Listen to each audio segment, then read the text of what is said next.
I'm Afshin Rattansi, and this is Going Underground, trying to answer the questions not asked by mainstream media every Monday, Wednesday and Saturday. Coming up on the show, as the UK-backed government of Israel continues its airstrikes on the besieged Gaza Strip, we speak to the co-author of the UN report that forced the recent resignation of the Under-Secretary General of the United Nations. And can mainstream media persuade us that Donald Trump is a Russian-backed Manchurian candidate? Plus, as terror strikes the heart of London again, how the events of 7/7 inspired music from the underground. All this and more coming up in today's Going Underground. But first, lost in all the weekend's analysis of the Westminster terror attack was the weekend's Treaty of Rome celebrations in Italy to mark 60 years since the establishment of the European Common Market. Arguably, it's a time for reflection on whether the European project was European at all. Why were these leaders in Italy to sign the Treaty of Rome? And what was going on in Italy at the time, just 12 years after the end of World War II?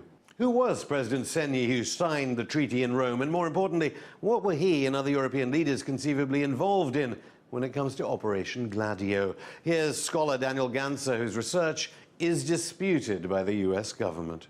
When I was studying at the LSE in London in '99, that's almost 20 years ago, I contacted my professors for international history and I told them I want to research Operation Gladio. And they didn't know what it was. And that was the professors in London.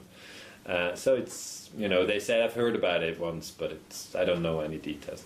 So the basic facts are these. In the year 1990, the Italian Prime Minister, Giulio Andreotti, at the time, was forced to confirm that a secret army existed in Italy with the name Gladio. Regular Going Underground viewers will know all about Gladio, but for those who don't... The Italian Senate made an investigation into the topic, and they found out that secret armies under the code name of Stay Behind armies existed in all countries of Western Europe, thus not only in Italy but also in France, in Germany, in the Netherlands, in Belgium, in Spain, in Greece, in Turkey, all over Western Europe, even in Switzerland, neutral Switzerland and Sweden, etc. And they have been set up by the British and the Americans after World War II. Except the implications of Gladio and what CIA and UK operations have meant for everything from the Treaty of Rome to the assassination of Italy's Aldo Moro to Franco's fascism in Spain to the EU itself is still the subject of debate. The EU has failed to keep peace in Europe after World War II, as anyone born in Yugoslavia will tell you. But it appears that on one side are the believers in a US-backed conspiracy, and on the other, believers in what NATO nation media and academia tell them. Israel, backed with UK weaponry, is continuing its airstrikes on Gaza. The bombs come as within the past 24 hours, the pro-Israel lobby group AIPAC welcomed US Vice President Mike Pence in Washington, D.C. But within the past few days, the Under-Secretary of the United Nations, Rima Khalaf, was forced to resign over a report that accused Israel of establishing an apartheid regime in Palestine. With me is the co-author of her report and former UN Special Rapporteur for Palestine, Professor Richard Falk. His new book, Palestine's Horizon Toward a Just Peace, is out now. Thanks so much, Richard, for coming on the show. Before we get to the book, how is the whole Palestine issue hijacked by Islamists, perhaps to cause terror in Western states? Well, of course, the Palestinian cause has been jeopardized by a lot of things, and one of them, as you say, is this Islamist extremism that produces these terrorist incidents that sucks up all the oxygen that's available for news coverage. And of course, the aftermath of the Arab uprisings of 2011 have created such turmoil in the region that too has distracted from what would be the attention given to this long unresolved conflict. So, why do you believe that the UN Secretary General, Antonio Guterres, said your report should be removed from the internet? Well, one has to put that in perspective. At least what he says is that the proper procedure wasn't followed rather than an objection to the content. I don't actually trust that as the real explanation. What is the real explanation? Presumably intense pressure from the US that is already threatening defunding of the UN and Israel's pressure on the U.S. and on the Did UN. you experience that as UN Special Rapporteur? Oh, all the time, all the time. Under Obama? Yeah, and there's no, from perspective that I had, there was no real, so far anyway, there's no real difference between the two presidencies when it comes to this set of issues. One thing, you said that Rima Khalaf was forced to resign. She chose to resign. She was not, in fact, she was apparently offered a different position after she resigned, and she didn't accept that. It was an objection to what the Secretary General asked her to do, and she refused to do, because she felt that this report was something that they wanted to give attention to, and they had had it evaluated by 3 international independent scholars around the world who gave good reading to it.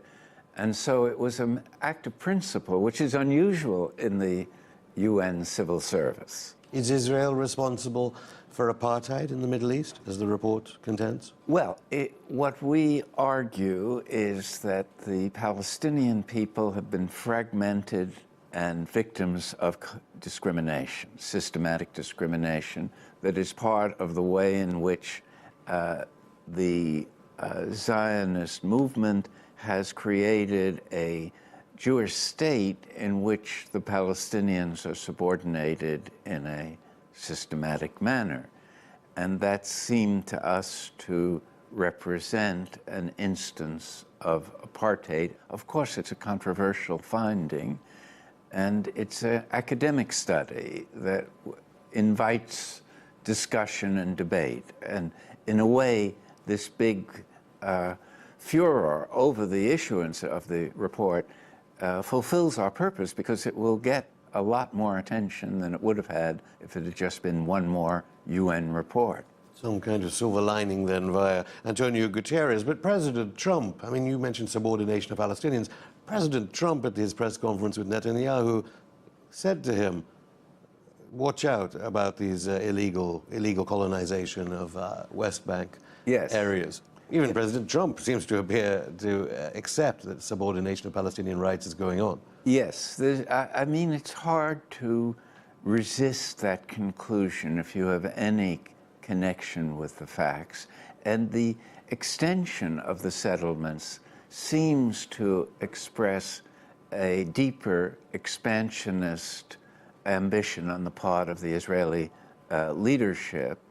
And that corresponds with the Zionist project that always claimed the biblical extension of Palestine, which would at least involve a deep encroachment on the West Bank and to some extent Jerusalem.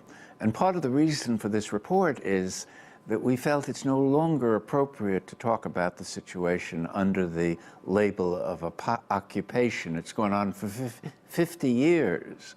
It's an annexation plus discrimination, and that seems to add up to a condition of apartheid. You don't hold that much hope for President Trump when it comes to the road towards a just peace, but Trump did seem to signal the possibility of a one-state solution, which has been off the table for as long as the Oslo Accords, perhaps.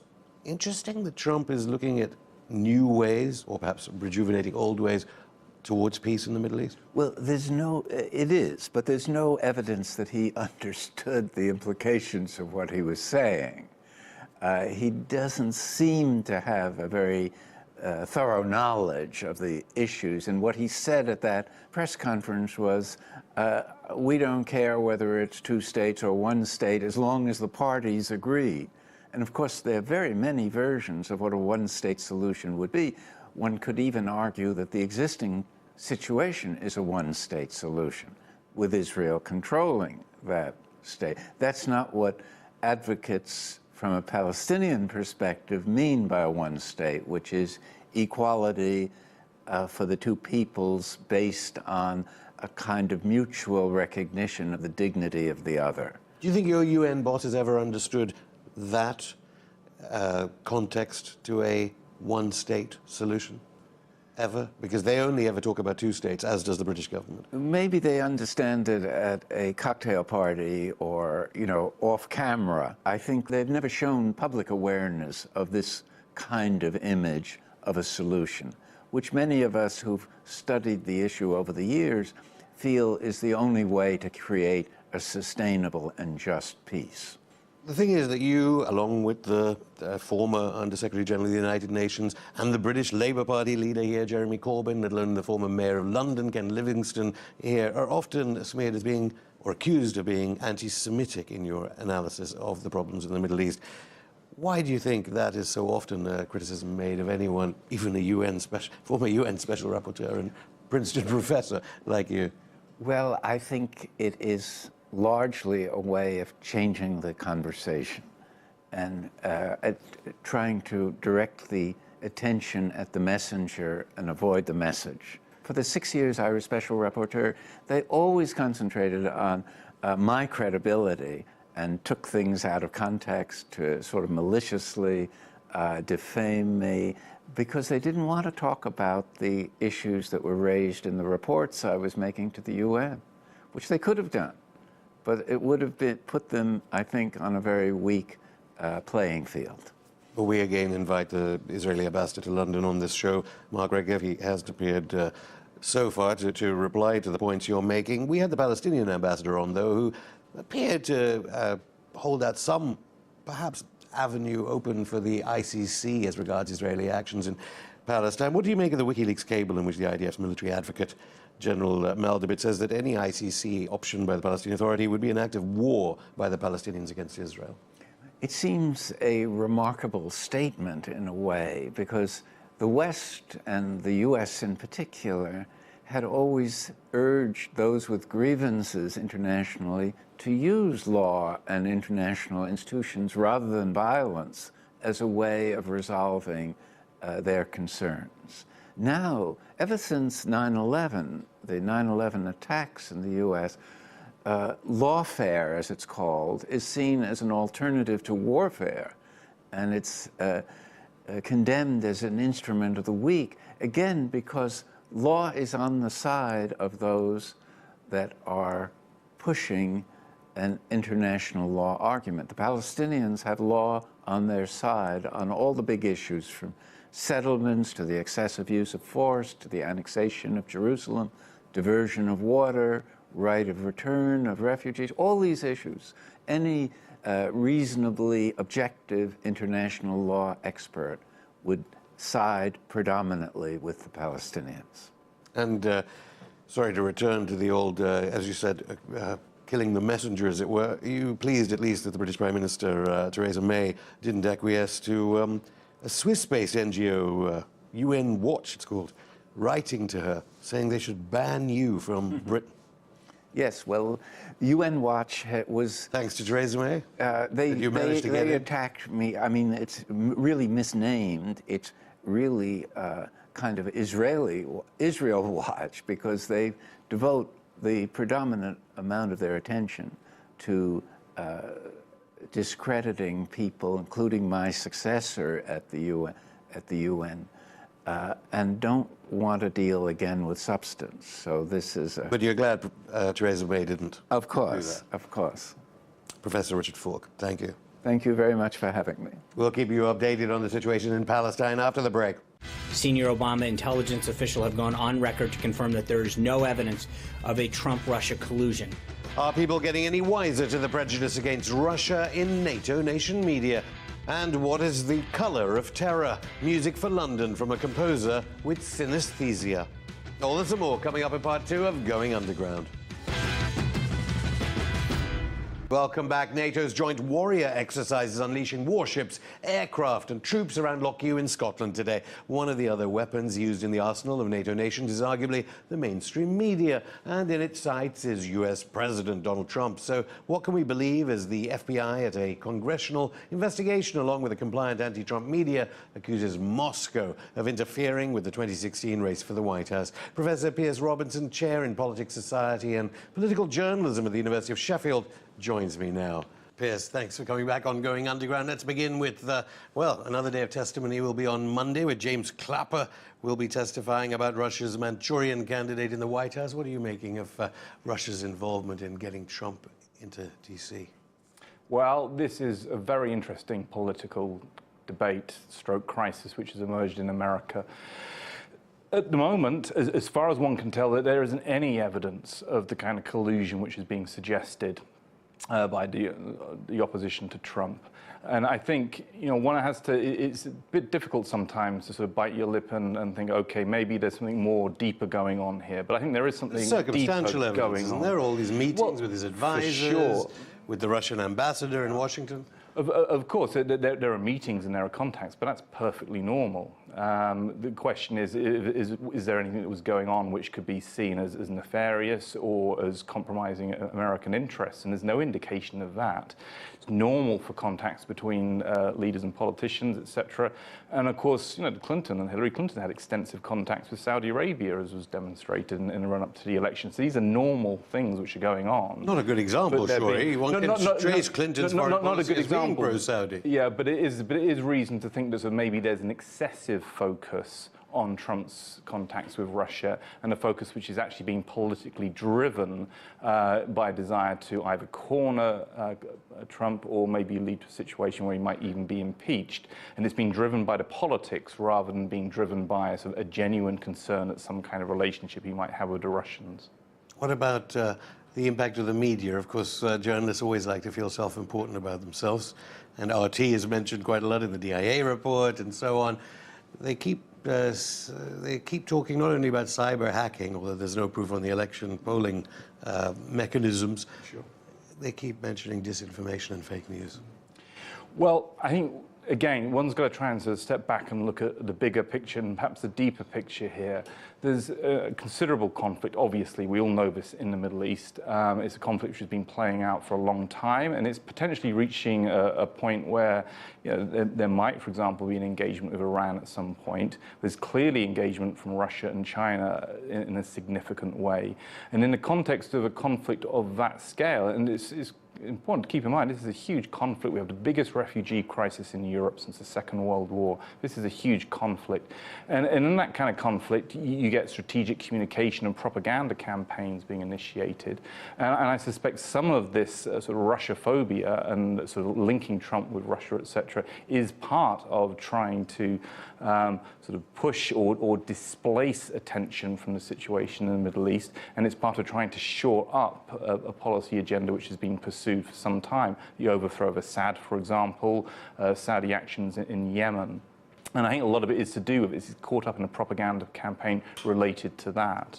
The refugee crisis has indeed appeared to disappear from the headlines completely. So it literally is part of that? I mean, these are journalists in newsrooms literally looking at the wires and going, hey, this does look terrible. Putin is evil. He's managing the US elections. They're not sitting there going, so many thousand people have drowned in the Mediterranean, I don't care about them, surely.